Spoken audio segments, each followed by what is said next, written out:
मित्रों, आज के इस वीडियो के माध्यम से हम आपको यह बताने का प्रयास करेंगे कि गायत्री की साधना से सिद्धियां किस प्रकार से प्राप्त होती हैं।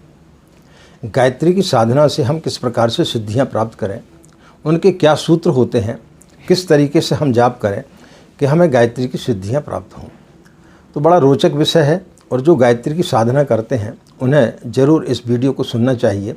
तो उन्हें पता चलेगा कि हम कहाँ पर गलतियाँ कर रहे हैं। तो निश्चित रूप से यदि आप उनमें सुधार करेंगे तो आप गायत्री की साधना से सिद्धियाँ जरूर प्राप्त कर सकते हैं। राधे राधे, जय श्री कृष्णा, नमस्कार। मैं आचार्य पंडित गिरीश बारोलिया। गायत्री महामंत्र। ओम भूर्भुवः स्वः तत्सवितुर्वरेण्यं भर्गो देवस्य धीमहि धियो यो नः प्रचोदयात्। अखण्डमण्डलाकारं व्याप्तं येन चराचरं तत्पदं दर्शितं येन तस्मै श्रीगुरवे नमः। तस्मै श्रीगुरवे नमः। मित्रों, आज हम साधना से सिद्धि की बात कर रहे हैं कि जब हम गायत्री की साधना करते हैं तो किस प्रकार से सिद्धियां प्राप्त होती हैं। इसके लिए पहले यदि हम एक प्रसंग के माध्यम से आपको समझाएं तो शायद आपके लिए बात जल्दी समझ में आए। एक बहुत बड़ा व्यक्ति था, धनाढ्य व्यक्ति था। उसके 3 पुत्र थे और तीनों पुत्र जो है वो समान रूप से विद्वान थे। अब उसको समझ में नहीं आ रहा था कि मैं किसे अपना उत्तराधिकारी बनाऊं। तब उन्होंने एक किसान को बुलाया और किसान ने चुपके से उनके कान में एक बात बोली। उसको वो बात जमी। दूसरे दिन उसने अपने तीनों पुत्रों को बुलाया और तीनों पुत्रों को बोला कि मैं 1-2 साल के लिए जो है तीर्थ यात्रा करने के लिए जा रहा हूँ। मैं सबके लिए एक एक बोरा गेहूँ दे करके जा रहा हूँ। इनके लिए आप सुरक्षित रखना। जब मैं वापस लौट करके आऊँ तो मुझे उतना सामान मिलना चाहिए। तीनों लड़कों को वो दे करके चला गया। जब 2 साल के पश्चात वो लौटा तो वो देखता है कि पहले लड़के ने उस अनाज को जो है ये सोचा कि जब मेरे पिताजी वापस आएंगे तो उनको पूरे अनाज मिलने चाहिए, एक भी दाना कम नहीं होने चाहिए। तो उसने उसको तिजोरी में बंद करवा दिया। दूसरे भाई ने सोचा कि इसको घर में रख के क्या करूँगा, घर में रखूँगा तो सड़ जाएगा। तो वो गया और खेत में उनको डाल करके आ गया, लेकिन फिर पलट करके देखा नहीं कि क्या हो रहा है क्या नहीं हो रहा है। तीसरा जो लड़का था उसने ज़मीन की कंकड़ पत्थर बीने उनकी सफाई की, उनको खाद पानी दिया और फिर उस अनाज को उसमें फैला दिया। 2 साल के बाद जब उसका पिता वापस आया तो पहले लड़के के पास जब वो गया तो उसने जब तिजोरी खोली तो पूरा अनाज सड़ चुका था।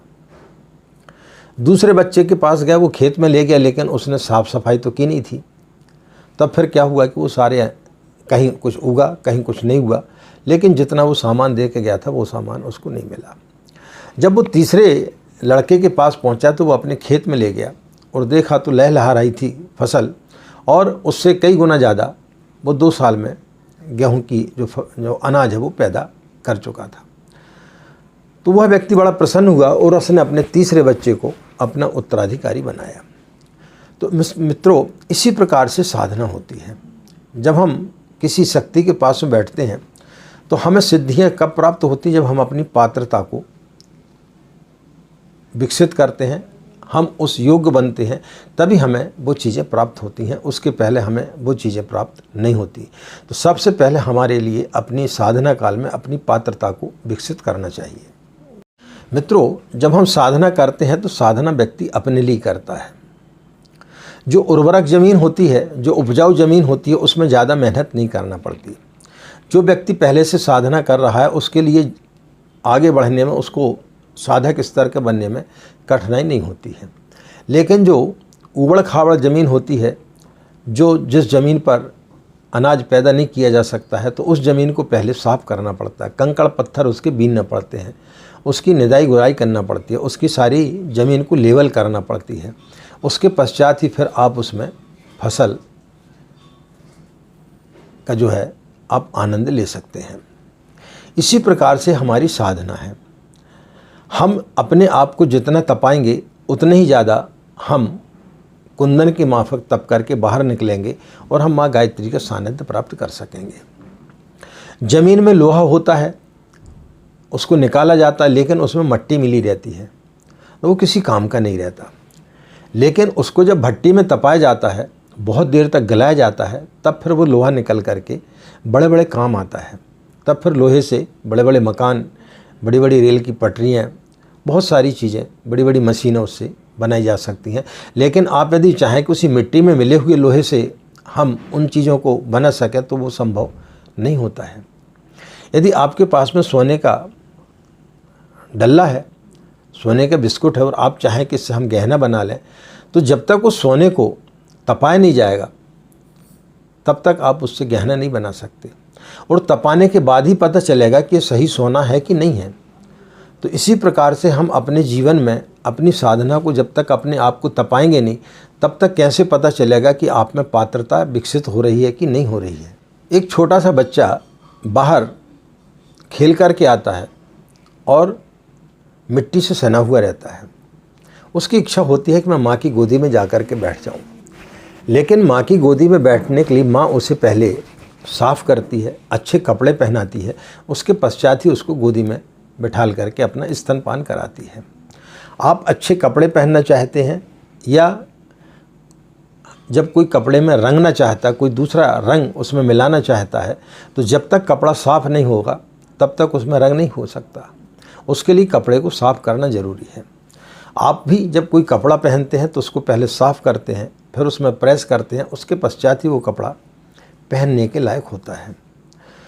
यदि आपकी पात्रता ज़्यादा नहीं है, आपकी पात्रता जितनी होगी उतना ही आपको वरदान मिलेगा। जैसे कि बारिश हो रही है और बारिश में आपने बाहर जो है एक छोटा सा लोटा रख दिया, एक छोटी सी कटोरी रख दी, तो पानी उसमें उतना ही आएगा। ईश्वर तो बारिश कर रहा है, उसका अनुदान बरस रहा है, लेकिन आपके पास में पात्र छोटा है। जिसके पास पात्र बड़ा होता है वो बड़ा रख देता, गंज वो भर जाता है, या फिर कोई गड्ढा खोद देता वो भर जाता है, या फिर जिसके पास तालाब जैसी पात्रता है तो तालाब भर जाता है देखते देखते। तो जितनी बड़ी हमारी पात्रता होगी, जितनी हमारी पात्रता होगी, उस पात्रता के आधार पर हमें भगवान से अनुदान प्राप्त होता है। तो उसके लिए पहले जब हम साधना करते हैं तो हमें सिद्धियां प्राप्त तभी होंगी जब हम अपनी पात्रता को विकसित करेंगे। जब तक आप अपनी पात्रता को विकसित नहीं करेंगे तब तक आपके लिए सिद्धियां प्राप्त नहीं हो सकती हैं। गाय जितना दूध देगी उतना ही पैसा आपको प्राप्त होगा, उससे ज़्यादा पैसा आप प्राप्त नहीं कर सकते हैं। इसी प्रकार से यदि आप नाव में चल रहे हैं और नाव में यदि आप छेद कर देंगे तब क्या होगा, नाव आपकी डूब जाएगी। इसी प्रकार से कमंडल में यदि आप किसी चीज़ को भरना चाहते हैं लेकिन उसमें यदि छेद है तो फिर क्या होगा कि वो चीज़ उसमें आएगी नहीं। तो जब हम साधना करते हैं तो हमारे लोभ मोह जिनकी बेड़ियों से व्यक्ति जकड़ा रहता है, उसके हाथ बंधे रहते हैं, पैर बंधे रहते हैं, तो जब तक हम लोभ मोह इन चीज़ों से मुक्त नहीं होंगे, काम क्रोध से मुक्त नहीं होंगे, तब तक वो सिद्धियाँ हमें प्राप्त नहीं हो सकती हैं। तो इन सब चीज़ों के लिए हमें इन बेड़ियों को तोड़ना पड़ता है। जब तक आप इन बेड़ियों से जकड़े रहेंगे तब तक आपके लिए वो सिद्धियाँ प्राप्त नहीं होंगी। तो आप भी यदि चाहते हैं कि हमें गायत्री की सिद्धियाँ प्राप्त हों तो फिर आपको इन बेड़ियों से आपको मुक्त होना पड़ेगा और अपनी पात्रता को विकसित करना पड़ेगा। ईश्वर 24 घंटे आपको देने के लिए तैयार है। 24 घंटे निरंतर जो है, यदि सूर्य निकला है और आपने अपने दरवाजे खिड़कियां बंद कर दी तो आपको सूर्य की रोशनी कहाँ से प्राप्त होगी, जबकि सूर्य जो है वो सभी के लिए एक समान रोशनी दे रहा है। ईश्वर एक समान सभी के लिए अपनी सिद्धियां दे रहा है, लेकिन आपने अपने लोभ और मोह के कारण अपने दरवाजे पूरे बंद करके रखे हैं। तब फिर क्या होगा, आप साधना कर रहे हैं लेकिन आपका पात्र छोटा है। तो पात्र जितना बड़ा होगा उतना ही तो आपको चीज़ें प्राप्त होंगी। तो अपने पात्र को बढ़ाएं, अपनी पात्रता को विकसित करें। तो जितनी ज़्यादा आप अपनी पात्रता को विकसित करेंगे उतनी ही ज़्यादा आपको सिद्धियाँ प्राप्त होती हुई चली जाएंगी। तो मित्रों, हमने जो 3 भाइयों की कहानी बताई उसके आधार पर तीनों में दिमाग था, तीनों बुद्धिमान थे, लेकिन विवेक नहीं था। विवेक कौन देता है? माँ गायत्री। तो उसने अपने विवेक से काम लिया और अपनी पात्रता को अपने पिता के सामने प्रस्तुत किया, तब उसके लिए वो सारा राजपाट मिल गया। इसी प्रकार आप भी अपनी पात्रता को विकसित करें तो माँ गायत्री का अनुदान प्राप्त करने में निश्चित रूप से आप सफल होंगे। तो मित्रों, हम अपनी पात्रता को जितना ज़्यादा विकसित करते चले जाएंगे, जितना पात्र हमारा बड़ा होते हुए चला जाएगा, उतना अनुदान हमें माँ गायत्री का प्राप्त होते हुए चला जाएगा। आशा है मित्रों, इन सब चीज़ों से हम जो वीडियो बताते हैं या जिनके वीडियो के माध्यम से हम गायत्री की साधना के बारे में जो कुछ आपको बताना चाहते हैं, आप उस चीज़ को समझ करके और उन सूत्रों को यदि आप अपने जीवन में अपनाएंगे तो निश्चित रूप से आपको गायत्री मंत्र बहुत जल्दी फलित होगा। मित्रों, यदि आप लोगों ने हमारे चैनल को अभी तक सब्सक्राइब नहीं किया है तो उसे सब्सक्राइब जरूर कर लें, साथ ही बेल आइकन बटन को दबा दें ताकि नित्य आने वाले जो वीडियो हैं उनका नोटिफिकेशन आपको मिल सके और आप उन सारी चीज़ों की जानकारी प्राप्त कर सकें जिनसे आपको लाभ हो सकता है। वीडियो पसंद आने पर अपने इष्ट मित्रों को शेयर जरूर किया करें ताकि वो लोग भी इन सब चीज़ों का लाभ ले सकें। इन्हीं कामनाओं के साथ में कि आपका दिन मंगलमय हो, आप लोग खुश रहें, मस्त रहें, माँ गायत्री की असीम कृपा इसी प्रकार आप लोग पर बनी रहे। हमें आज्ञा दें। नमस्कार। ओम शांति।